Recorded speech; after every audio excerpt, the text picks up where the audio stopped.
I mean, I don't know how many times we're going to sit here and say how good was this man today, but I've got a few stats. I just popped onto SofaScore while we were chatting, and obviously gets his goal, plays the entire game, 71 touches, 49 out of 53 passes completed. That's a 92% pass accuracy. 2 key passes. He was successful with 3 out of 4 crosses as well. Successful with 1 out of 1 long balls. Obviously 1 shot on target, which we know about.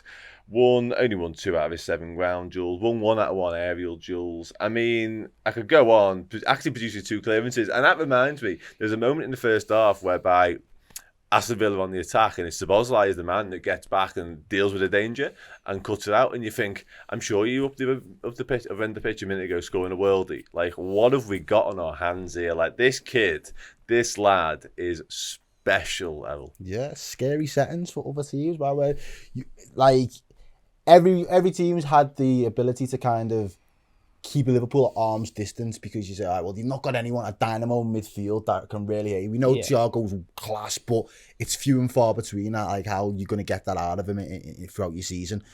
But this guy, bro, if we can keep him... I know it's not about keeping him fit. I don't even think it's a case of we have to keep him fit. He looks like a naturally fit athlete, do you know what I mean, in the way that he carries himself, but... He's the midfielder that hasn't missed a minute so far out of the first 4 games, which means to me, he seems to be the heartbeat that Klopp wants in that midfield. And I didn't know fully what to expect. I'll be the first to admit, I hadn't even seen him kick a ball. So apart from the screamers that I've seen on the YouTube compilations, I didn't know what else to expect from this lad. But he delivered everything I would have hoped, and probably a little bit more up until now, because especially with the goal, if I just look at that, the way he keeps it down and keeps so much control over that volley and that technique, very difficult thing to do on his left foot. He absolutely executes it. Unbelievable technique to do it. But then he's like, what's next? And like, his whole celebration, his whole aura was like, he wasn't surprised by that. Like, you see some people when they hit a screamer and you can tell they've surprised themselves, and it's like, whew, I caught that one, do you know what I mean? Nah, like, he genuinely just walked, like, just another day in the office. And, like, that to me was that was one of the most shocking things. So I'm thinking, you wasn't even caught off guard by the fact that you've just done that, like, and that's, like, handful of games in a new club, in a new country, all the rest of it. Absolutely smashed it. And again, the way then he goes on to play the game, he makes everything look easy. He doesn't look like he's ever really under pressure, or he's having to stress, or he's having to do too much.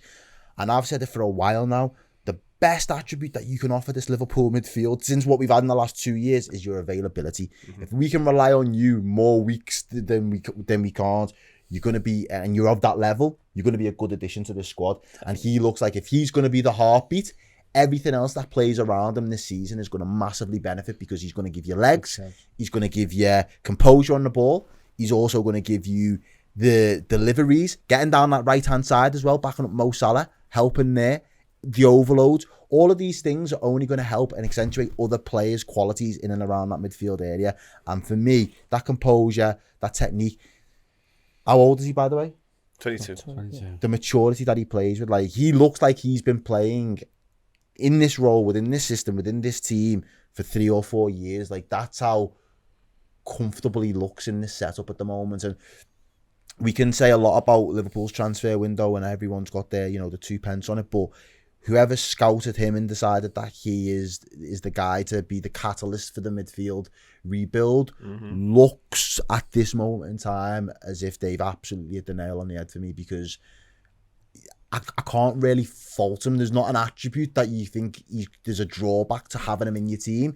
He looks like the complete iteration of a midfielder that you want as part of what everyone's been saying about how Liverpool are going to be going forward. Like, that's the mould.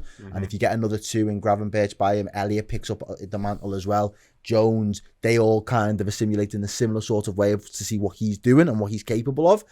Everybody in that team is going to benefit massively. And we said it a lot last season.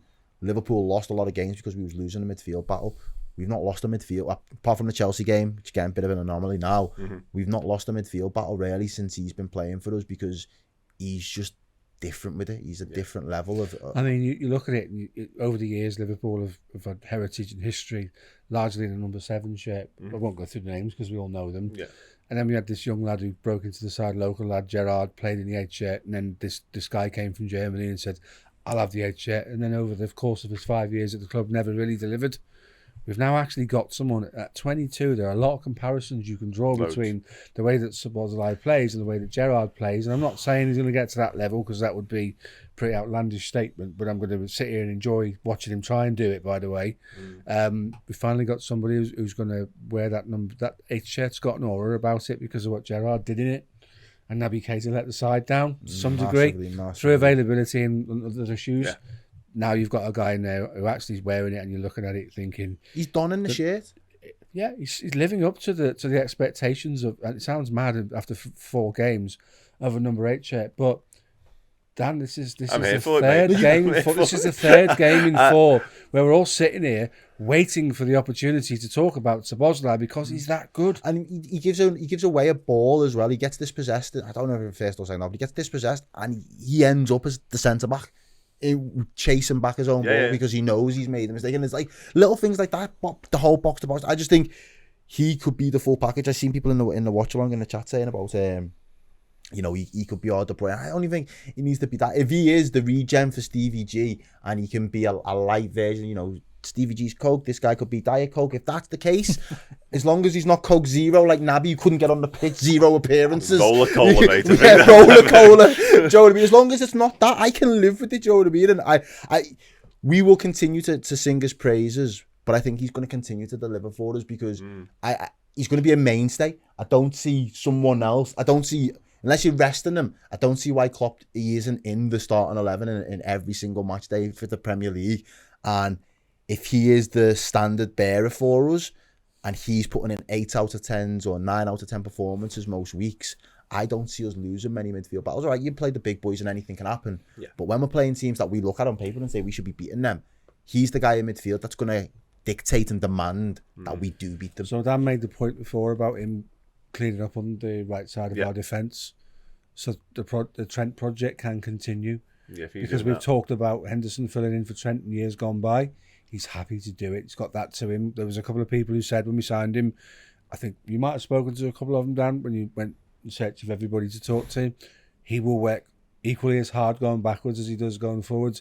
You're not buying like a fancy Danny, you're buying the total package. Yeah, like people say that. Like Bruno Fernandes is like, you know what I mean? He's like the 10 where he doesn't really, it's not really in his locker to like you. That's what Casemiro's there for. That's what Amrabat's there for now. That's what all the others. But my man, he's a proper box. And because of the Naby syndrome and the situation that we found ourselves in, because Henderson was box to box, but it was very formulaic, and as you said before, and couple 4 or 5 touches sometimes to get the ball to where it needed to go. Whereas this guy can do it in 1 or 2 touches. He can play the 1-2s. Henderson was one of the best players you'll ever see off the ball. Yeah, completely. But if he can replicate that off the ball, but then also replicate what Gerrard can do on the ball in terms of technical ability, you put the two together, you're an absolute dynamo in that midfield. You have literally just put our midfield on steroids. I'm with you. I like the analogy. He's Diet Coke, Gerrard's Coke. Gerrard's a full fat. We'll see. But I'm here for it. Listen, what I will say on it. Wow. The De Bruyne thing. I don't really see the De Bruyne thing. I see the Gerrard thing. I fully see the Gerrard thing. Like, don't get me wrong. We are 500 odd appearances away from actually having that conversation, and a hell of a lot more world-class performances. But listen, as sample sizes go, as little glimpses go, it's ticking a lot of boxes for me.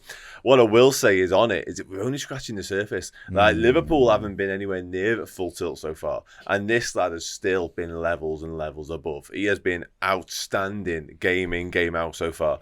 And what happened today with that goal, that to me, and you kind of referenced it a minute ago, that was just like, that was going to happen. That was inevitability about that. That was coming. That's why when his celebration was just like, yeah, that's kind of what I do. Like, that's kind of a thing. I remember Naby scoring a worldie, and his celebration was like, whoo! He was like, Chelsea goal, maybe. Man. Was it that one? Yeah, he absolutely volleys it and slices it, and it's a quality finish. Atletico Madrid. Atletico Madrid away one. Take nothing away from it, and it's an absolute. But he's like that as if to say, woof! Like, on the corner, polishing his boots, pretending to polish his boots and stuff. He actually was out for a week after someone polished his boots. That was him out for a month. He went the wrong way, twisted his ankle. But like that, I mean, again, different goals are going to provoke different emotions and whatever. But it just didn't seem like that fazed him. He didn't seem starstruck at his own ability to be able to do it. What? I don't know. Left foot half. Yeah, that's what he's saying, isn't it? I've got this, and I'm just like, wow. No, mate. Because that the technique on it, to keep it down, to keep the control, to not just spoon it and mate, he had no right. He had no right to be. You have every right to take on a shot, but you had no right to finish it with that level of precision and that. It was clinical. The execution was top tier. It's like the pineapple juice your Mars made for us. Like, it should have been illegal how good that shit is, mate. Honest to God. We actually have, in all our talking, and rightfully so, about Szoboszlai and just how incredible a performance it was. It's a 9. Yeah, the execution of that volley for me takes it up to about a 10 probably, but you're giving him a 9. I was going to say, yeah. He's the standout. We give Kurt a 7.5. Yeah. We give McAllister an 8. There's been a couple of 8s knocking around. Yeah, he's probably. And I think you've got a sneaky suspicion that he's probably all of our mans of the match. So for me, probably sits there at the top of the 3 with a 9. Yeah, so I think he's got a 10 in him. Don't give 10. No, I agree with that. I think John Machin taught me that. But he's got a 10 in him, that lad. I'm telling you now, he's going to be something else. Very exciting times. And I think he will be the spearhead of this season, to be honest with you. I really do. I see no reason why not. But I think he half fancies himself as that anyway. Big time fancies himself. Which is mad, because I didn't know enough about him to be like, is this guy really good? I had a feeling. That's it. You probably meant to do. You've absolutely nailed it there, because he wants to be that guy. Gerrard wanted to be that guy. Yeah. And I think that's why we're looking at him thinking it's a regen or of sorts. But you know what's nice as well? Because I feel like Trent's felt the pressure to be that guy, being the scouser in the team, wanting to move more into midfield. Maybe it's not a vying for who gets to be alpha, but they're both just like, I'm really glad that you're here now, because a lot of the responsibility that I felt I naturally just kind of felt on my shoulders. You just want to take it as part of you as a footballer. Like, you're the hungry captain. You just grew up knowing that you are levels above most of your peers and your colleagues around your age, and you know you're destined for great things within this footballing realm. And when you've got someone like Trent in there next to him to complement, they're both going to be able, as I said to you before, everybody is going to benefit massively from how he plays at the heartbeat in that midfield watch. Yeah, he's got a captain's aura, hasn't he? Yeah. But he's captain hungry. He's already the captain of his country. Yeah, he's just got this aura about him where, I say, with the first goal, he scores it and then goes, right, now we've got to score 3 more. But let's get on with it. There's no the great goal. There's no massive celebration. We're 3 minutes in, boys. Let's go. Yeah. We've got 87 minutes left to play. For him, was it really? No. It wasn't a big moment. I'd be living off that goal from now until the day I hang up my boots. If I ever with my left foot could never. If it's standing on mine. Yeah, do you know what I mean? My left foot could never even attempt to do something like that. I'd pull me calf, my hamstring, everything would go. But as you said, he just, let's go again. Yeah. Like, we've got a job to do. It's almost like Balotelli without the ego the size of the moon. This is my job. Yeah. Yeah. This is what I do for a living, so I'll go and do it again now. Yeah, quality.